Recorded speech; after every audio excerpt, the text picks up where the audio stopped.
আদরের সন্তানকে হত্যার পর থানায় আত্মসমর্পণ করেছে বাবা মা। এ ধরনের ঘটনা এখন প্রায় ঘটছে। এই বিষয়গুলো কি সামাজিক অবক্ষয় না? সামাজিক অবক্ষয়ের এই সময়ে আমরা কিয়ামতের যখন অতি নিকটবর্তী একটা সময় কাটাচ্ছি, আমাদের বলতে বড় কষ্ট লাগে যে সন্তানদের গালে সামান্য ভাত দেওয়ার সময় মা বাপ দেখে যে সন্তানদের গালটা মনে হয় পুড়ে যাবে, আগে চেক করে দেখে, ভাতটাকে ঠান্ডা করে এরপরে সন্তানের মুখে তুলে দেয়। যে লোকমাটা সন্তানের মুখে তুলে দিবে ওই লোকমাটা যেন খুব বড় না হয়, লোকমাটা অনেক বড় হয়ে গেলে সন্তানের গিলতে কষ্ট হবে। অনেক সময় মুখের ভিতরে ছোট ছোট এক ধরনের গোটা হয় যেটাতে বাচ্চাদের প্রচন্ড যন্ত্রণা হয়।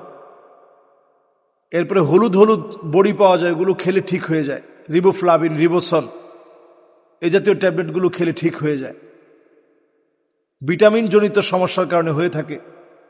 তো এটা বলার উদ্দেশ্য হচ্ছে এই, সন্তানের ছোট্ট একটা গোটা হলে বাবা মা ক্লান্ত হয়ে যায় যে কি করে এই গোটাটা ভালো হবে।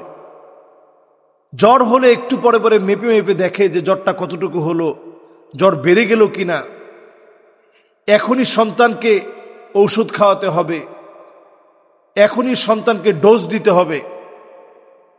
এই যে মা বাবার একটা পেরেশানি কাজ করে মা বাবার অন্তরে, বড়ই আফসোস আর পরিতাপের বিষয়। আমরা দেখেছি নেশাগ্রস্ত সন্তান প্রতিনিয়ত এসেই মায়ের গায়ে হাত তোলে। বাবা এটা সহ্য করতে পারে নাই, নিজের স্ত্রীর গায়ে হাত তোলা, সন্তানের এই এমন একটা আচরণ, কিং কর্তব্য বিমুখ হয়ে বাবা সহ্য করতে না পেরে সন্তানের গায়ে আঘাত করেছে। লাঠি দিয়ে আঘাত করার পর একটা আঘাত যখন ব্যাগাতে লেগে গেছে, সন্তানটা দুনিয়া থেকে চলে গেছে। আমি বাবা এবং মায়ের স্টেটমেন্ট শুনছিলাম, তারা এতটা ভেঙে পড়েছে, তাদের বক্তব্যে বলছে যে আমাদের সন্তানটাকে আমরা হারিয়ে ফেলেছি। প্রতিনিয়ত টাকার জন্য আসতো, না দিলেই মাকে মারধর করত, কারণ জানে যে মায়ের মনটা নরম। সর্বশেষ 5,000 টাকার জন্য এসে না পেয়ে যখন মাকে মারধর করেছে, বাবার গায়ে হাত তুলেছে, তখন সহ্য করতে না পেরে তাকে আঘাত করা হয়েছে। সে আঘাতই সন্তানের মৃত্যু হয়েছে। এই জাতীয় ঘটনাগুলো দেখবেন ইদানিং এই কিছুদিনের মধ্যে অনেক বেড়ে গেছে, প্রায় সময় হচ্ছে। মাদকাসক্ত ড্রাগ এডিক্টেড একটা ছেলে এই সমাজের জন্য একটা বোঝা, আত্মীয় স্বজনের জন্য একটা বোঝা, এই সমাজ ধ্বংসের একটা কারণ। এজন্য আমরা কাদের সাথে মিশতেছি, কাদের সঙ্গে আমরা বন্ধুত্ব গড়ছি, পিতামাতার দায়িত্ব হচ্ছে এটা দেখা। কাল থেকে পিতামাতার দায়িত্ব হচ্ছে ছোটবেলা থেকে এটা দেখা। ছোটবেলা থেকে যদি আমরা এটা না দেখি, হঠাৎ করে আপনি আপনার সন্তানকে ঘরের মধ্যে ফিরে পাবেন না। দুনিয়ার জীবনের যে আফসোস থাকে, সন্তানটা ড্রাগ এডিক্টেড হওয়ার পরে আল্লাহর কসম এই আফসোস আপনার আল্লাহর জান্নাতের সামনেও থাকবে যদি সেদিন আপনার সন্তানটা জান্নাতি না হয়। অসংখ্য মা বাপ সেদিন আল্লাহর সামনে কাঁদবে আর বলবে, আল্লাহ আজকে আমার ছেলেটা কোথায়? والذين آمنوا واتبعتهم ذريتهم بإيمان ألحقنا بهم ذريتهم وما ألتناهم من عملهم من شيء। অসংখ্য মা বাপ সেদিন হয়রান হয়ে যাবে, পেরেশান হয়ে যাবে। মা বাপ সেদিন সন্তানের জন্য কাঁদবে, কোথায় আমার ছেলে, কোথায় আমার মেয়ে? অনেক ছেলের গায়ে জাহান্নামের পোশাক থাকবে, মেয়ের গায়ে জাহান্নামের পোশাক থাকবে। আজকে সন্তান বিপদগামী হওয়ার আগে সময় থাকতেই সন্তানকে নিয়ে আপনি তাকে সুন্দর নাম রাখা থেকে শুরু করে সুন্দর সঙ্গ, সুন্দর সুন্দর বই তাকে কিনে দেওয়া, সুন্দর সময় কাটানো, বাপ হিসেবে আপনি সুন্দর সময় কাটান। আপনি নিজে আপনার সন্তানের বন্ধু হন। মাঝে মাঝে শরীর থেকে আপনি ঘ্রাণ নেন, সন্তানের সুঘ্রাণ দিয়ে আপনি আপনার মনটাকে ভরে ফেলুন, আর সন্তানকে বোঝান যে কি পরিমাণ আপনি তাকে ভালোবাসেন।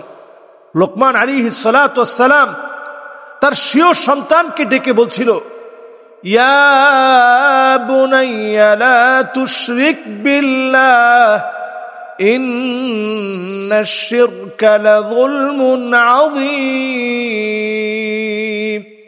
হে আমার প্রিয় বৎস, আল্লাহর সাথে শিরিক করো না। এখানে এই নসিহতগুলা প্রত্যেক মা বাপকে আমি পড়তে বলবো। মা বাবা প্রত্যেকে পড়েন। কি চমৎকার নসিহা! ওয়ালা তুসাইর খাদ্দাকা লিন্নাস, মানুষের সামনে থেকে মুখটাকে তুমি ফিরায় নিও না। ওয়ালা তামশি ফিল আরদি মারহা, জমিনের মধ্যে অহংকার করে চলো না, দাম্ভিকতা দেখিয়ে তুমি চলবা না। এমন দামি দামি নসিহত লোকমান আলাইহিস সালাম করেছেন। সন্তানের উপরে এরকম খারাপ আচরণ প্রকাশ হওয়ার আগে এখন থেকে সন্তানকে বোঝানোর চেষ্টা করেন। বাহিরে কার সাথে মিশছে আপনি বাপ সেটার খবর রাখেন। আল্লাহর কাছে প্রতিনিয়ত দোয়া করেন। আমরা এইরকম অনাকাঙ্ক্ষিত আর একটা সন্তানের মৃত্যু দেখতে চাই না। আমরা চাই পিতামাতা আদরের জায়গা, পিতামাতার কাছ থেকে সন্তান সুঘ্রাণ নিবে। পিতামাতা তো এমন মহব্বতের জায়গা, এই জায়গা যেন কোনোভাবে ধ্বংস হয়ে না যায়। সন্তানরা এমন আদব রক্ষা করে চলা উচিত। কোরআনুল কারীম বলছে সন্তান হিসেবে আপনার দায়িত্ব কি? وَقَضَى رَبُّكَ أَلَّا تَعْبُدُوا إِلَّا إِيَّاهُ وَبِالْوَالِدَيْنِ إِحْسَانًا إِمَّا يَبْلُغَنَّ عِندَكَ الْكِبَرَ أَحَدُهُمَا أَوْ كِلَاهُمَا فلا تقل لهما أف ولا تنهرهما وقل لهما قولا كريما। সন্তান হিসেবে আপনার দায়িত্ব হচ্ছে বার্ধক্যে উপনীত হওয়ার পরে শব্দ বলা যাবে না। আপনি সন্তান হিসাবে নম্র সুরে বিনয়ী আচরণে মাথা ঝুঁকিয়ে বাপমার সামনে চলেন। তা আমাদের সন্তানরা এখন এমন হয়ে যাচ্ছে, মোবাইল দেখে অনেক অ্যাগ্রেসিভ হয়ে যাচ্ছে। মোবাইলের ভিতরে লিমিটেশন রেখে সন্তানদেরকে মোবাইল দেখান। কাহাব গার্ড নামে একটা প্লে স্টোরে গেলে আপনারা দেখবেন ডাউনলোড করা একেবারে সহজ। ওটা ডাউনলোড করে আপনাদের সন্তানের মোবাইল চালানোটাকে আপনি একেবারে তার জন্য ওপেন করে দিয়েন না। সব সাইট যেন সে ভিজিট করতে না পারে, যেগুলো তার চরিত্র ধ্বংস করে ফেলবে, ওই সাইটগুলোতে কোনোভাবেই যেন সে প্রবেশ করতে না পারে। এজন্য ছোটবেলা থেকেই এই বিষয়গুলো যদি আমরা নিয়ন্ত্রণে রাখি, সন্তানের প্রাইভেসির নামে ঘরের ভিতরে সন্তান এখন বয়স মাত্র 12 বছর, ওর ডোরটাকে লক করে, দরজা লক করে ভিতরে সে প্রাইভেসি মেনটেন করবে, এই প্রাইভেসি শরীয়ত দেয় নাই। সন্তান বিয়ে করার আগ পর্যন্ত যে কোনো মুহূর্তে আপনি তার ঘরে আপনি প্রবেশ করতে পারবেন, এই অথরিটি মা বাবার থাকা দরকার। কখন সন্তান নেশা করতেছে, কখন বাজে মুভি দেখতেছে, কখন বাজে ছবি দেখতেছে, কখন খারাপ গেমস খেলতেছে, এই সব যেন মা বাবা হিসেবে আপনি নিয়ন্ত্রণ করতে পারেন। এবং বলবো মা বাবা দুইজনের একজন একেবারে সন্তানের বন্ধু হয়ে যাবে। আবার দুইজনে যদি বন্ধু হতে যান অনেক সময় দেখা যাবে শাসন করা যাবে না। মা বাবার একজন শাসন করবে, একজন বন্ধুত্ব সুলভ আচরণ করবে। সন্তান দৌড়ে গিয়ে বিচার দিবে, দেখছো আমার আম্মা আমারে মারছে, দৌড়ে গিয়ে বিচার দিবে আমার আব্বা আমারে মারছে, যাতে সন্তান মনে করে যে দুইজনই আমার বন্ধু, দুজনই আমার অভিভাবক, দুজনই আমার মা বাপ। এবং ছোটবেলা থেকেই এই সন্তানরা কোথায় যাচ্ছে সজাগ দৃষ্টিতে এদের প্রতি দৃষ্টি রাখতে হবে। তাহলে আমাদের সমাজে এই জাতীয় ঘটনা আমরা দেখব না। চরম এই অবক্ষয় থেকে দেশ বাঁচবে, পরিবার বাঁচবে, এমন দৃশ্যগুলা দেখতে হবে না। ছোট ছোট বাচ্চা অনেক সময় এরকম অনাকাঙ্ক্ষিত বিভিন্ন দুর্ঘটনায় মারা যাচ্ছে। আল্লাহ আমাদের সন্তানদেরকে হেফাজত করুক। কুররাতা আয়ুনি ওয়াজআলনা লিল মুত্তাকিনা ইমামা। চক্ষু শীতলকারী সন্তান হিসেবে আল্লাহ তাআলা কবুল করুক। আসসালামু আলাইকুম ওয়া রাহমাতুল্লাহি ওয়া বারাকাতুহু।